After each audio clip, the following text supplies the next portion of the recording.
Hello കൂട്ടുകാരെ, മറ്റൊരു വ്ളോഗിലേക്ക് എല്ലാവർക്കും സ്വാഗതം. നല്ലൊരു ദിവസമായിരിക്കും എല്ലാവർക്കും എന്ന് വിശ്വസിക്കുന്നു.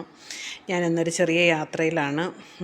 ഞങ്ങൾ ഒരു ഹൗസ് വാമിംഗ് ഉണ്ട് കേട്ടോ. ഇവിടുത്തെ അച്ഛൻ്റെ അനിയൻ്റെ ഹൗസ് വാമിംഗ്. നോക്കി ഏഴിമല കാണുന്നുണ്ടോ? ഞാൻ പോകുന്ന വഴിക്ക് എടുത്ത വീഡിയോ ആണ് കേട്ടോ. അടിപൊളിയല്ലേ? നല്ല മഴയുള്ള ഒരു ദിവസമായിരുന്നു. ഞങ്ങൾ എല്ലാവരും ഉണ്ട്, ഫാമിലിയിൽ നിന്ന് അച്ഛൻ്റെ ഫാമിലിയിൽ എല്ലാവരും തന്നെ ഉണ്ടാവും. ഒരുപാട് അങ്ങോട്ടും ഇങ്ങോട്ടും കസിൻസൊക്കെ ആയതുകൊണ്ട് ഒരുപാട് ആൾക്കാരെ മീറ്റ് ചെയ്യാൻ പറ്റും. അതിൻ്റെ ഒരു സന്തോഷത്തിലാണ് ഞങ്ങളെല്ലാവരും. ഏട്ടനും ഫാമിലിയാണ് എൻ്റെ കൂടെയുള്ളത്. ഞാനും പൊടിമോളും ഉണ്ട്. മോനും സ്കൂളിൽ പോയി. അങ്ങനെ ഞങ്ങൾ അവിടെ എത്തി കേട്ടോ. എല്ലാവരും ചുറ്റും നിൽക്കുന്ന എല്ലാവരും കസിൻസാണ്. അത് അച്ഛൻ്റെ രണ്ടാമത്തെ അനിയനാണ് അവിടെ ഇരിക്കുന്നത്. പിന്നെ നമ്മളെ എന്താ പറയുക, ഇളയപ്പൻ്റെ മക്കളും ഇളയമ്മയുടെ മക്കളും അവരുടെ ഭാര്യമാരും അങ്ങനെ എല്ലാവരും തന്നെ അവിടെയുള്ളത്. എല്ലാവരും പൊടിമുളക് കളിപ്പിച്ചുകൊണ്ടിരിക്കുക. ഈ പൊടിമുളക് എടുത്തുകൊണ്ടിരിക്കുന്നത് അച്ഛൻ്റെ ഒരു പെങ്ങളാണ് കേട്ടോ. ഇവിടുത്തെ അച്ഛൻ്റെ ഒരു പെങ്ങളാണ്. പിന്നെ ബാക്കിയെല്ലാം നമ്മുടെ ഈ കുടിയിലുള്ള അവിടുത്തെ ഇളയമ്മയുടെ കസിൻസും എല്ലാം തന്നെയാണ് അവിടെയൊക്കെ ഉള്ളത്. നോക്കറാ, പൊടിമോൾ എല്ലാവരുടെ അടുത്തും പോകുന്നുണ്ടായിരുന്നു കേട്ടോ. പൊടിമോൾക്ക് അങ്ങനെ ഒരു വിഷയമില്ല. എല്ലാവരുടെ അടുത്തും അവൾ മിങ്കിളാവുന്നുണ്ടായിരുന്നു. നീമ എല്ലാവരും. ഇത് ഈ ഇളയമ്മയുടെ രണ്ടാമത്തെ മോളാണ്. അവരുടെ മോളവിടെ നിൽപ്പുണ്ട് കേട്ടോ, സുമേച്ചി. ഇപ്പം അങ്ങനെയൊക്കെ പോകുന്നു. പിന്നെ മേളിലേക്ക് പോയപ്പോഴത്തേക്കിനും അവിടെ അച്ഛൻ്റെ ഏറ്റവും ഇളയ പെങ്ങൾ രമണി ഇളയമ്മ, പിന്നെ ഞാൻ മുമ്പേ കാണിച്ച ഇളയമ്മ, പിന്നെ അജിയേട്ടൻ്റെ അമ്മ, എല്ലാവരുമായിട്ട് പൊടിമോൾക്കൊരു കട്ടിൽ കിട്ടിയപ്പോഴത്തേനും പൊടിമോൾ അവിടെ നിന്ന് അവരുമായിട്ടൊക്കെ നല്ല രീതിയിൽ കളിച്ച്. ഇതിൽ കുറച്ച് ആൾക്കാർ പൊടിമോളെ കാണുന്നത് ആദ്യമായിട്ടാണ് കേട്ടോ. അങ്ങനെ ഞാൻ ഫങ്ഷൻസിലൊന്നും പോയിട്ടുണ്ടായിരുന്നില്ല. ഇത് ഒരു അച്ഛൻ്റെ പെങ്ങളുടെ മോളുടെ ഹസ്ബൻഡും മോളുമാണ് കേട്ടോ. അങ്ങനെ ഞങ്ങൾ എല്ലാവരും വർത്തമാനം പറഞ്ഞ് സൊറ പറഞ്ഞൊക്കെ ഇരുന്ന് അന്നേരത്തേക്കിനും മുത്തപ്പൻ തുടങ്ങാനായി. അന്നേരം ഞങ്ങൾ മെല്ലെ താഴോട്ട് ഇറങ്ങി. ഈ വീടിന് ശരിക്കും പറഞ്ഞാൽ 4 റൂമാണുള്ളത്. പക്ഷെ നല്ല സ്പേഷ്യസ് ആയിട്ടുള്ള വീടാണ് കേട്ടോ. ഒരുപാട് എന്താ പറയുക, 4 റൂമും ഹാള്, ഡൈനിങ്, കിച്ചണൊക്കെ നല്ല അടിപൊളി കിച്ചണൊക്കെയാണ്. എനിക്ക് എടുക്കാൻ പറ്റിയിട്ടില്ല. ഒന്നാമത്തെ കാര്യം എന്ന് പറഞ്ഞു കഴിഞ്ഞാൽ ഫുള്ള് കസിൻസ് ആയ കാരണം അങ്ങോട്ടും ഇങ്ങോട്ടും തിരിഞ്ഞാലും നമുക്ക് ആൾക്കാരുമായിട്ട് വർത്തമാനം പറഞ്ഞുകൊണ്ടും പിന്നെ മോളുടെ പുറകെയും പിന്നെ മുത്തപ്പനും ഒക്കെ ഉണ്ടായിരുന്നത് കൊണ്ട് നമുക്ക് കൂടുതൽ എനിക്ക് അതിനകത്തോട്ട് വീഡിയോസോ കാര്യങ്ങളോ എടുക്കാൻ പറ്റിയിട്ടുണ്ടായിരുന്നില്ല. പിന്നെ ഒരു ദിവസം ഞാൻ എപ്പോഴെങ്കിലും അവിടെ പോകുമ്പോൾ ഞാൻ വീടിൻ്റെ ഒരു വീഡിയോ ഇട്ട് തരാം കേട്ടോ. അപ്പം അങ്ങനെ നല്ല മഴയുമായിരുന്നു. ഞങ്ങൾ ചെന്ന് കുറച്ച് കഴിഞ്ഞപ്പോൾ നല്ല മഴയുമായിരുന്നു. മുത്തപ്പനും ഉണ്ടായിരുന്നു, അതുപോലെ റഷുമായിരുന്നു. നല്ല ആളും ഒക്കെ ഉണ്ടായിരുന്നു. ഈ വരുന്നതാണ് ഈ വീട്ടിലെ ഇളയമ്മ അവിടെ വിളക്ക് കത്തിക്കുന്നു.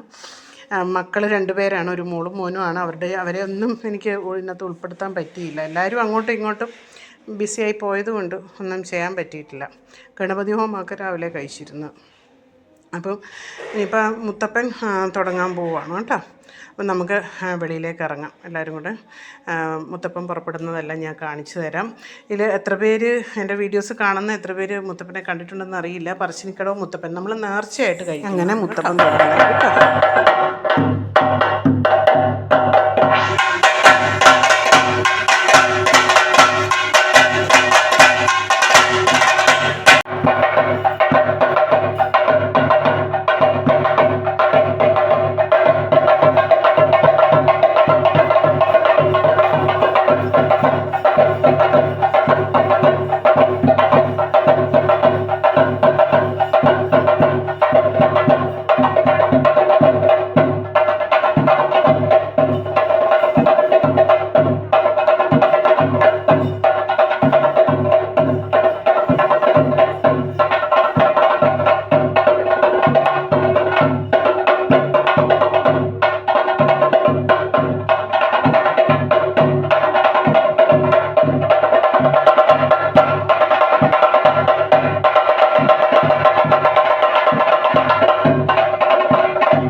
മുത്തപ്പൻ്റെ ചടങ്ങുകളെല്ലാം കഴിഞ്ഞപ്പോഴത്തേനും ഭക്ഷണം കഴിക്കാനെല്ലാം കൊടുക്കാൻ തുടങ്ങി. ഇത് അച്ഛൻ്റെ നേരെ ഇളയ അനിയനാണ്, ഇളയപ്പനും ഇളയമ്മയാണ്. അവർ വരുന്ന വഴിയായിരുന്നു. നമ്മൾ ഭക്ഷണം കഴിക്കാനായിട്ട് ഇരുന്നിട്ടുണ്ടായിരുന്നു. മോള് നല്ല ഉറക്കമായിരുന്നു. അത് കാരണം ഞങ്ങൾ വേഗം വന്നിട്ട് ഫുഡ് കഴിച്ചു. അവിടെ പിള്ളേർക്കൊന്നും വിശക്കുന്നില്ലാന്ന് എന്തെല്ലോ കഴിച്ചിട്ടുണ്ടായിരുന്നു. പിള്ളേർ അതിൻ്റെ മുമ്പ് കഴിച്ചിട്ടുണ്ടായിരുന്നു. കാരണം വിശക്കുന്നില്ലാന്ന് പറഞ്ഞാൽ എല്ലാവരും കൂടെ മേളിൽ റൂമിലിരിക്കുന്നുണ്ടായിരുന്നത്. ഭയങ്കര തിരക്കും നല്ല മഴയുമായിരുന്നു കേട്ടോ. ഇവിടുത്തെ ഫുഡെന്ന് പറഞ്ഞാൽ ബിരിയാണി ആയിരുന്നു. അടിപൊളി സൂപ്പർ ഫുഡായിരുന്നു കേട്ടോ. ഇന്നും അതിൻ്റെ എന്താ പറയുക ടേസ്റ്റ് നമ്മുടെ വായിൽ നിന്ന് പോയിട്ടില്ല. അത്രയും നല്ല ഫുഡായിരുന്നു അവിടെ ഉണ്ടാക്കിയത്. അങ്ങനെ ഓപ്പോസിറ്റ് ഇരിക്കുന്നതൊക്കെ എല്ലാ കസിൻസും എല്ലാവരും ബന്ധുക്കൾ തന്നെയാണ്. അപ്പോൾ എല്ലാവരെയും ഒന്ന് മീറ്റ് ചെയ്യുക. ഇങ്ങനെയൊക്കെയുള്ള അവസരങ്ങളിലാണല്ലോ ഒരു കല്യാണം അല്ലെങ്കിൽ എന്താ പറയുക ഇതുപോലുള്ള ഫങ്ഷൻസിനൊക്കെ ആണല്ലോ നമുക്ക് എല്ലാവരെയും ഒന്ന് കാണാനൊക്കെ പറ്റുന്നത്. എല്ലാ ബന്ധുക്കൾ തന്നെയാണ്. അപ്പോൾ അങ്ങനെ ഒരു നല്ലൊരു ദിവസമായിട്ടൊന്നും ഇങ്ങനെ പോയി. വീഡിയോ എല്ലാവർക്കും ഇഷ്ടപ്പെട്ടെന്നുണ്ടെങ്കിൽ ഒന്ന് ലൈക്ക് ചെയ്യണം, ഷെയർ ചെയ്യണം, സബ്സ്ക്രൈബ് ചെയ്യണം, എന്താ പറയുക കമൻസുകൾ ഇടണം. ഇത് രേഷ്മയാണ്, ഒരു മരുമോളാണ് മോനും. ഹസ്ബൻഡൊക്കെ ഉണ്ട്, വെളിയിലൊക്കെ ഉണ്ട് കേട്ടോ. എല്ലാവരെയും ഒന്നും എനിക്ക് ഉൾപ്പെടുത്താൻ പറ്റിയിട്ടില്ല. പിന്നൊരു ദിവസം നമുക്ക് വേറെ ഏതെങ്കിലും ഫങ്ഷൻസിന് എല്ലാവരെയും കിട്ടുമ്പോഴത്തേനും നമുക്ക് ഒന്നിച്ച് വീഡിയോസൊക്കെ ആയിട്ട് ഞാൻ വരാം. ഇന്നേക്ക് ഇത്രയേ ഉള്ളൂ. I love you all.